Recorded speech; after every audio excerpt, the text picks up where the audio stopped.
buenas tardes o buenas noches según el momento en que nos escuches.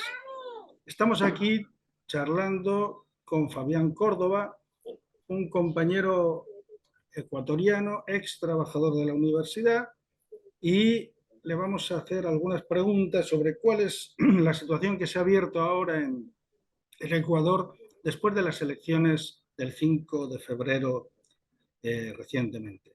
Así que, primera pregunta, Fabián, si me estás escuchando bien. ¿Me escuchas, Fabián? Ay, Hola. te escuché, hermano, discúlpame, timbró el No, teléfono. no importa. Quería preguntarte, Fabián, eh, ¿cómo se ha abierto la situación? ¿Qué nuevas perspectivas se abren en Ecuador después del resultado electoral? Y coméntanos un poco cómo ha sido, ¿no? Ya en el mundo se han conocido muchas informaciones, pero bueno, ¿cómo veis desde ahí, desde Ecuador, la apertura de esta nueva situación? Bueno, luego del proceso electoral que hemos vivido, que estaba era un proceso en el que se trataban como que dos temas, ¿no? Uno, las elecciones de autoridades seccionales, que aquí somos un país que está dividido en provincias. Entonces se elige prefectos, se elige alcaldes y se elige presidentes de juntas parroquiales, que son organismos descentralizados, pero más pequeños, ¿no? Y también tuvimos el proceso de la consulta popular o referéndum implementado por el gobierno de Lazo, que, bueno, muchos no entendemos cómo lo lanzó si tenía tan poco respaldo popular. Dice, un poco un suicidio, ¿no? Pero lo hizo pensando que sus preguntas de enganche, las típicas preguntas de enganche que se ponen en los referéndums, le iban a permitir ganar esa elección. ¿Qué ha ocurrido con estas elecciones? Que primero se reconfiguró el mapa político en Ecuador. La Revolución Ciudadana nunca perdió tanta fuerza como podía pensarse, pero en estas elecciones se demostró que la Revolución Ciudadana ha recuperado el primer lugar, digamos, en el respaldo popular, amplio respaldo popular, porque efectivamente ganó las elecciones en las provincias más grandes y más importantes del país. Estamos hablando de que ganó las prefecturas de Pichincha, Manabí, Guayas y Azuay, las provincias más grandes del Ecuador en población y territorialmente también tal vez, excepto unas dos que de la Amazonía, que son grandes pero que en población no tienen mucha presencia, ¿no es cierto? Por sus características. Entonces, y además de eso, ganó en 5 provincias más, que podríamos considerar las medianas o pequeñas, lo que le deja al correísmo, como aquí ya solo se le conoce más allá de la Revolución Ciudadana, con 5 de las 23 provincias en las que se elige prefecto, porque hay una que es Galápagos en la que no se elige prefecto, ahí hay otra forma de organización respecto a las autoridades. Y si a eso le sumamos las prefecturas que ganó Pachacuti, estamos hablando 9, perdón, de la Revolución Ciudadana, 5 de Pachacuti, estamos hablando de 14 ya, de las 23, más otras en las que han ganado sectores progresistas. Hablemos de que la derecha, el Partido Social Cristiano, ha ganado 2, creo, no ha ganado. Y de pronto por ahí con una alianza ha ganado tal vez alguna prefectura. Eso significa que en resumen el progresismo está tomado el Ecuador. Pachacuti, a pesar de los problemas internos que tiene, porque hay un sector de la dirigencia de Pachacuti que está entregada totalmente al gobierno de Lazo, pero no es menos cierto que Pachacuti es la representación política de la CONAIE, en donde Leonidas Issa, que es el líder máximo de la CONAIE, tiene una clara orientación de izquierda, que es un poco más allá del progresismo inclusive, ¿no? Así que las fuerzas han cambiado totalmente, y si me preguntas si las elecciones de presidente de la República fueran hoy, sería una sola vuelta, ¿no? Una sola vuelta, ganaría el progresismo en Ecuador. Inclusive me atrevería a decir que con el candidato que ponga Correa, si es que hace una alianza con la CONAIE, sobre todo, más allá de Pachacuti, serían imbatibles. Pero bueno, eso habría que verlo de aquí a 2 años, que son las elecciones de presidente de la República. Sí. Entonces tenemos un panorama muy alentador, pero evidentemente con Correa en el exilio todavía habrá que ver cómo se va resolviendo, si es que se resuelve en una primera vuelta, digamos, la cuestión judicial con Correa, que podrías mencionarla así brevemente. ¿Cómo es que Correa hoy no puede regresar a Ecuador? Ya, correcto. A ver, Rafael Correa fue sentenciado, así como, para hacer un resumen un poco rápido, en base a una supuesta prueba forjada o escrita aparentemente durante un vuelo por una persona que recordó de memoria fechas, horas, cantidades en media hora en un vuelo, en un cuaderno. Pero además de eso, la argumentación de la fiscal decía que efectivamente a Correa había actuado en el cometimiento de delitos a través de su influjo psíquico, o sea, era un poco, no sé si mandrake, como que hablemos de esas épocas, ¿no? Eh, entonces, fue sentenciado por $6,000, cuando la remuneración del presidente de la República es de $6,000, ¿no? O sea, una corrupción de $6,000, increíble que se sentencie de esa manera a una persona que tenía en su poder millones de dólares, ¿no? Se Mm. le sentenció por $6,000 a pesar de que se le acusa de haberse llevado 70,000 millones de dólares. Pero nunca se le va a probar, ese es el discurso, ¿no? Porque además, si Correa se llevaba 70,000 millones de dólares, te quisiera dar un ejemplo. En Ecuador, cuando el feriado bancario, en la que sí tuvo que ver Guillermo Lazo, que se benefició directamente y de donde creció su fortuna, el Estado, el Ecuador, perdió alrededor de 9,000 millones de dólares y significó nuestra quiebra. Para que tengan idea lo que hubiese ocurrido con 70,000 millones de dólares. O sea, son cantidades que se lanzan para que la gente diga y Sí, se haga sí. una imagen, pero que en la práctica es imposible, ¿no? O sea, ni con el gran robo que está haciendo Lazo hoy, porque hay que decirlo, ha ocurrido tamaño descalabro. Hoy nuevamente estamos enfrentando la migración de ecuatorianos. Entonces, ¿por qué Correa no puede volver? Porque le aplicaron una sentencia en base a un delito que en Ecuador no prescribe. Mm. Y al no prescribir, Correa no podría regresar. La opción de que él regrese sería en el que se le concede una amnistía, ¿no? Vía Congreso, Asamblea Nacional. Pero Correa ha dicho muy claramente que él no acepta ningún tipo de amnistía ni ningún tipo de indultos, porque efectivamente él considera que es inocente y que él va a demostrarlo de ser necesario en tribunales internacionales. Así que desde mi punto de vista, Correa no puede ser candidato para las próximas elecciones. Por estos impedimentos aparentemente, no aparentemente, forjados desde el Estado, ¿no? Desde el gobierno nacional, en el gobierno de Moreno, que obviamente traicionó a Rafael Correa, ¿no? Claro. Ese fue el inicio de la debacle del país.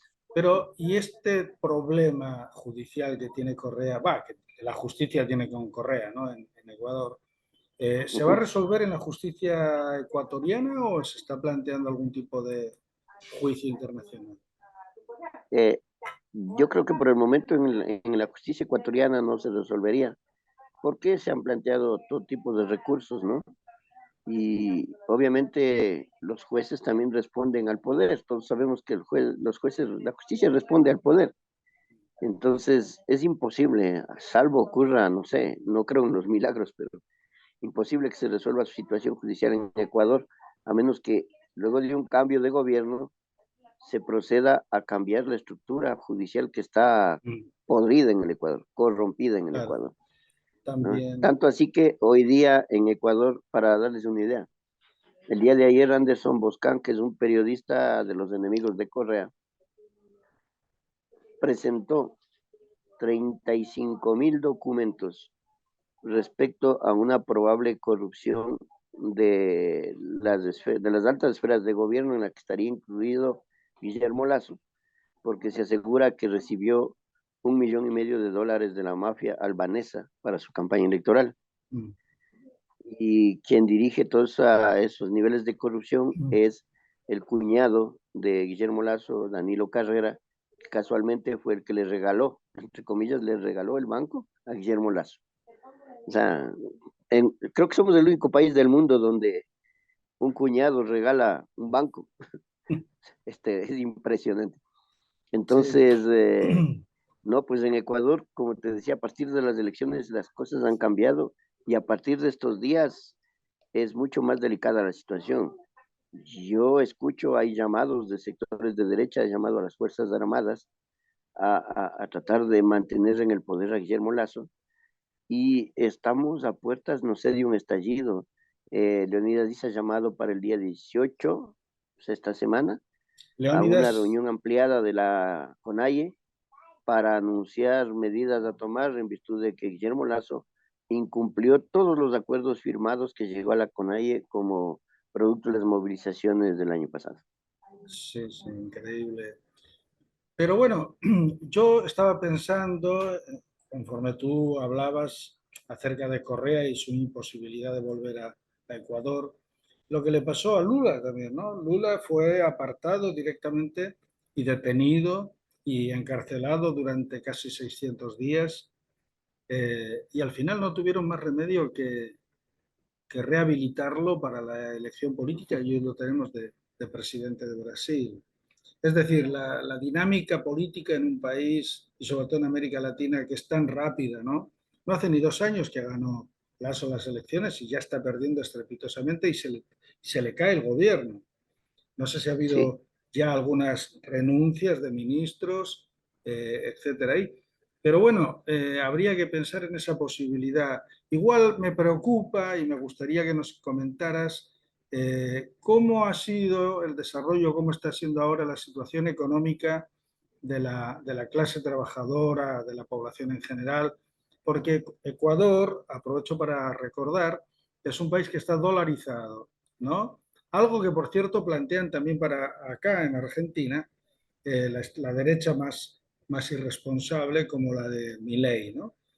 Eh, no toda la derecha, también hay que decirlo, pero hay sectores de derecha que piensan que el dólar podría resolver los problemas de la inflación y otros problemas.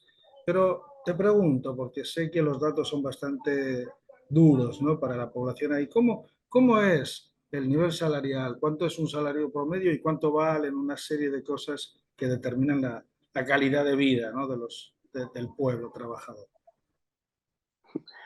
A ver, aquí decimos dato mata relato, ¿no?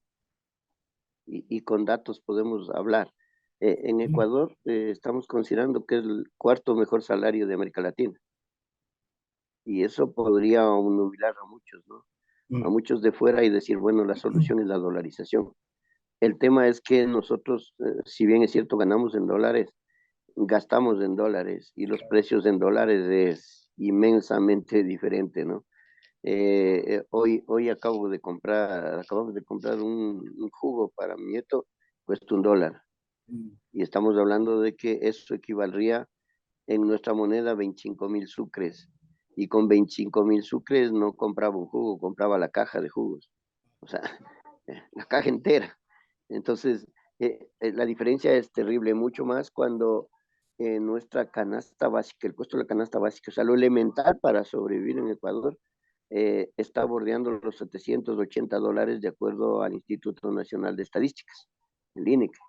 Entonces, imagínense con una remuneración de $450, con una canasta básica de $750, pues estamos en la mitad de lo que deberíamos ganar.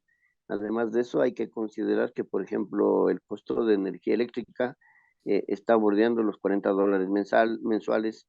En agua estamos hablando alrededor de $30, asimismo mensuales.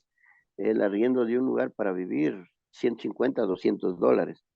Entonces ya no podemos hablar de vestimenta y muchas otras cosas, ¿no? El transporte en el bus, el colectivo cuesta 30 centavos de ida, 30 centavos de regreso, pero centavos de dólar, lo que implica que necesitamos nosotros gastar más de $1 diario solo en transporte, más, ¿no es cierto? Entonces, Sí. la situación económica es complicada, la pobreza ha crecido alarmantemente. Hay cosas que en Ecuador se dice que es el gobierno. Ayer decían que el gobierno de Ecuador es el que más ha invertido en el ámbito social en el Ecuador. Pero lo extraño es que en el gobierno de Correa disminuyó notablemente niños en la calle vendiendo. sin ir a la escuela. Y hoy eso ha girado brutalmente y tenemos niños de 3, 4 años en las calles vendiendo cualquier cosa, ¿no? Un caramelo o algo para sobrevivir. Y eso no significa que ha habido entonces inversión en el sector público.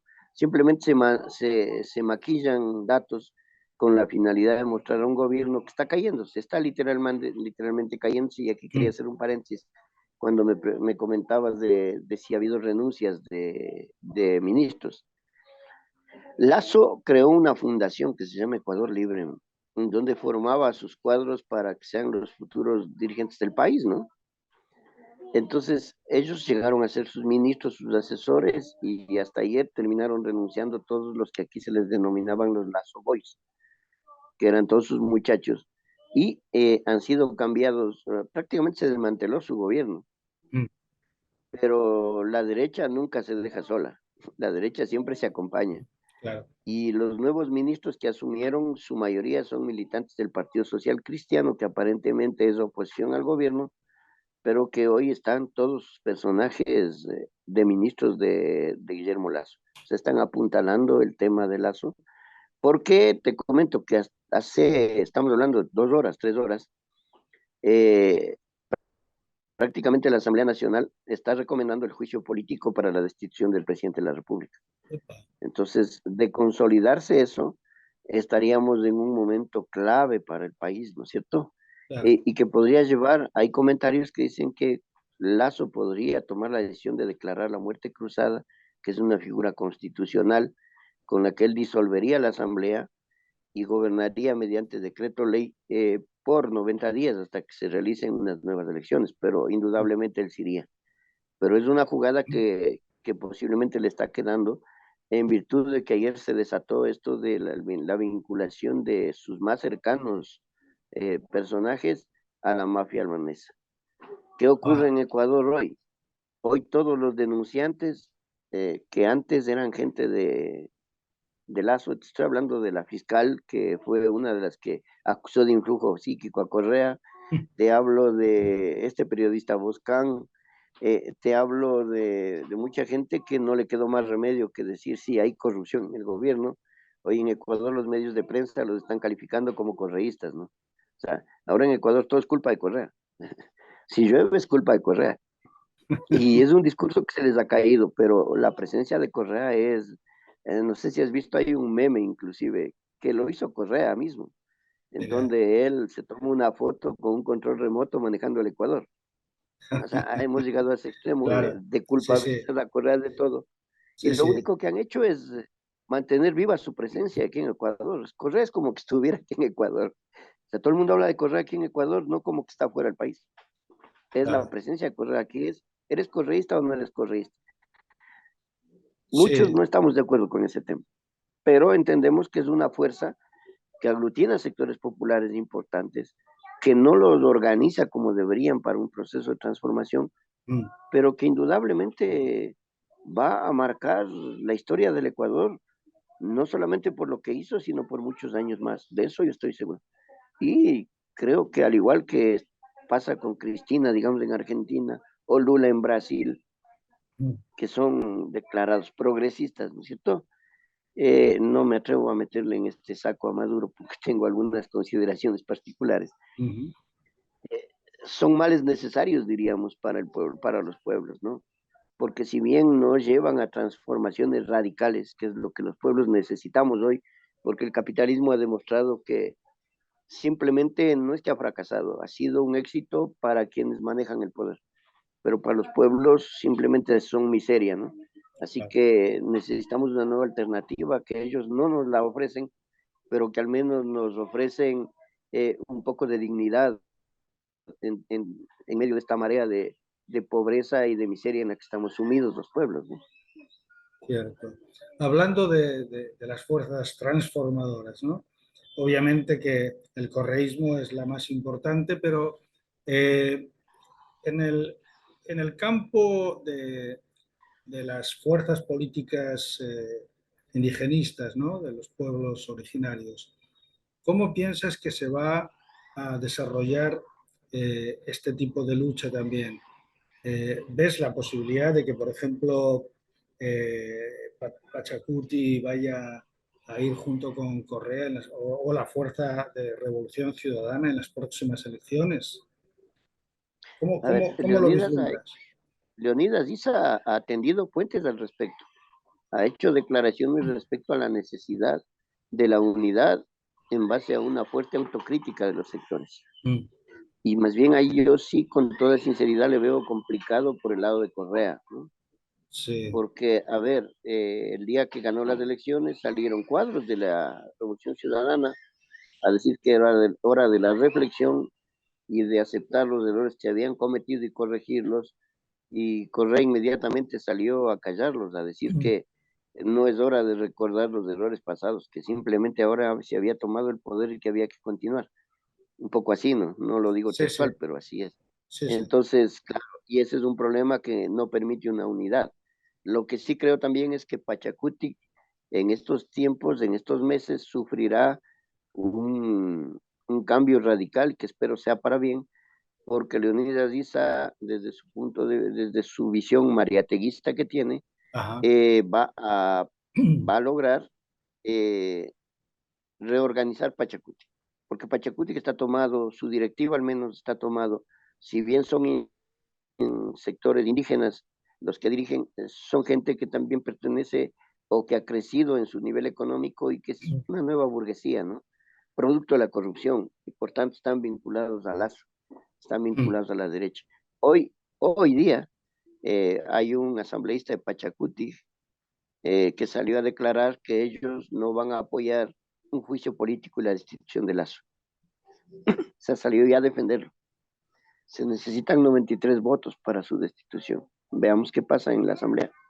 claro. Pero desde ya no se van a contar con al menos la mitad de los votos de Pachacuti, porque Pachacuti tiene el ala rebelde y el ala de derecha, ¿no? El ala rebelde que está con Leonidas Issa y que obviamente está impulsando este proceso de juicio político a Guillermo Lazo. Así que sí, es necesaria esa unidad, es urgente esa unidad. Yo creo que es una obligación histórica del sector del movimiento indígena representado por la CONAIE y del progresismo que está dirigido por Rafael Correa. Ojalá se dé eso. Hay Claro. cuadros muy buenos. Mencionabas hace un momento a Mariátegui y como aquí vamos a tener bastante audiencia que es europea, además de latinoamericana, ¿podrías explicar brevemente, como para interesar, ¿no?, en la lectura de los escritos de Mariátegui, quién fue Mariátegui Bueno, en Perú, pero bueno, A ver, bueno, en nosotros el acá le movimiento marxista. conocemos al famoso Amauta peruano, ¿no es cierto? Sí. En Ecuador no ha tenido mayor repercusión el pensamiento mariateguista.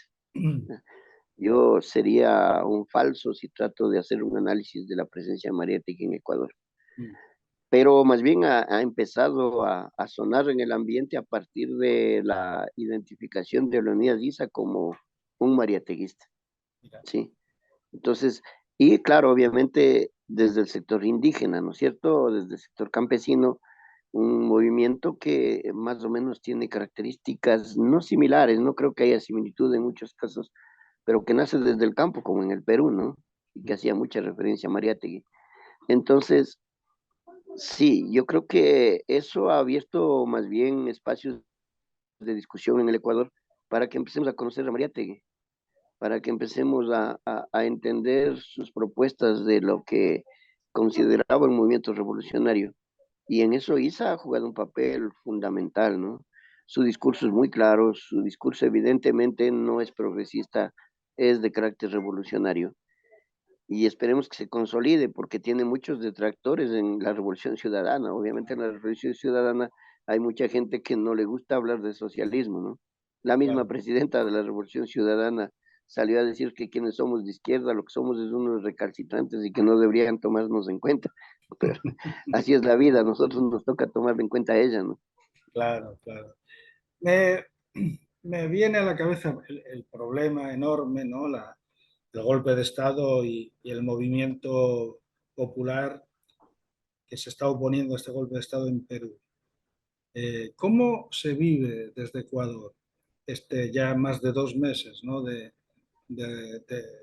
rebelión contra el gobierno y en Perú y cómo está afectando en el ánimo, ¿no? Aparentemente, por lo menos por el resultado electoral, hay mucho ímpetu. Pero bueno, cuéntanos tú cómo se está Justo viviendo.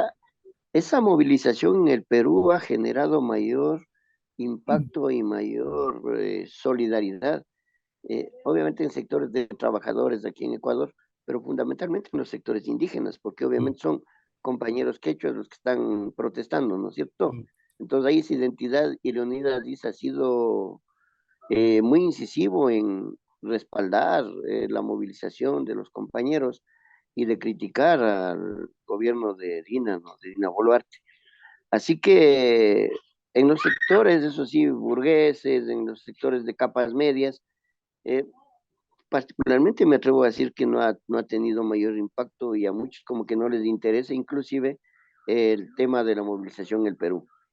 Pero los sectores organizados de trabajadores han hecho movilizaciones hasta la Embajada del Perú para respaldar la lucha popular. La izquierda ecuatoriana se ha pronunciado muy fuertemente respecto al tema del Perú, cosa que no lo ha hecho, por ejemplo, la Revolución Ciudadana. Un poco como que lo deja pasar ahí de lado, como que no existe el conflicto, precisamente porque ellos también saben que la movilización en el Perú no es un tema meramente progresista, ¿no es cierto? Ya tiene otras connotaciones que creo que las podríamos conversar con algún compañero del Perú precisamente, ¿no es cierto? Porque eh, claro, creo que esos análisis les compete a los compañeros. seguro, seguro, seguro. Bien, entonces vemos que el panorama ha pegado un vuelco en Ecuador. Se abre una perspectiva en la que cabría pensar incluso en esto que tú llamas la muerte cruzada, ¿le llamaste? No, Sí, la muerte cruzada. muerte cruzada es un nombre muy particular, Es, es pero una que opción es una que, opción y perdón que te interrumpa, está establecida en la Constitución de la República del Ecuador sí, y que en estos días la han propuesto los mismos personajes que respaldan y que defienden a Lazo. Entre ellos sí, tenemos un asambleísta que se llama Fernando Villavicencio, que es un individuo, un sujeto que llegó eh, porque se cambiaron las normas electorales, si no nunca hubiese sido asambleísta, pero ya está ahí. claro, Y este sujeto es el que siempre jugaba a favor del gobierno haciendo las denuncias falsas en contra de Rafael Correa y mucha de su gente. Hoy día que hay pruebas, ¿no es cierto? Aducen que no hay suficiente prueba, pero que el gobierno, al haber perdido el respaldo, según ellos, del sector popular, después de haber perdido la consulta popular, debería llamar a muerte cruzada. Claro que ellos están planteando otras cosas, ¿no? Una muerte cruzada con la finalidad de lanzar un candidato único a la derecha y, según ellos, terminar con el correísmo. O sea, aquí en Ecuador, Guillermo Lazo dijo, hay una entrevista, me comprometo a enviar esa parte de la entrevista, en la interesante. que Guillermo Lazo dijo a un connotado periodista de derecha, le dijo que no importaba la economía del Ecuador, lo que importaba era derrotar a Rafael Correa, Mira, desterrar el correísmo. O sea, que podía costar lo que cueste, lo importante era acabar con el correísmo. A tal nivel llegó que el Ecuador está destruido, ¿no? Hoy tenemos gente que no tiene acceso a salud, a medicina, a educación, absolutamente a nada. Pero el correísmo sigue vivo y Correa está más campante que nunca, ¿no es cierto? Más seguro. presente. Es el sol. Yo creo que en Ecuador sí hay un ser omnipresente, ese es Rafael Correa. Todo el mundo se levanta, almuerza Y habla y se de... acuesta conversando de Correa. Claro, es normal, ¿no? Está proscrito, la gente lo identifica y lo recuerda como alguien que hizo cosas positivas por Ecuador.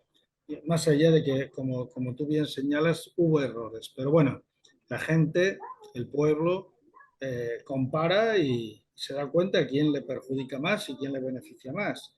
Es fácil elegir ahí.